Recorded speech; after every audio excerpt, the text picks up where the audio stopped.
Ndryshimet kanë prekur drejtorinë e policisë së Qarkut të Vlorës në sektor të ndryshëm, kryesisht në zonën bregdetare.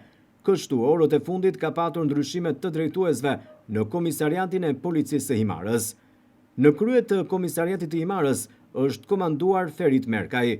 Merkaj prej kohësh ka qenë radhët e policisë së shtetit, ndërsa deri më tani mbante postin e shefit të stacionit të pikës kufitare në Dhërmi. Drejtuesit më të lartë të policisë së shtetit e kanë komanduar tashmë atë në krye të komisariatit të Himarës.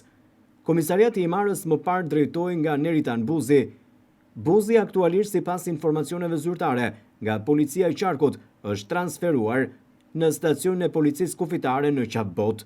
Ndryshimet në komisariatin e Himarës janë bërë për të përballuar masat për sezonin turistik të këtij viti në një bashki të rëndësishme, siç është Himara.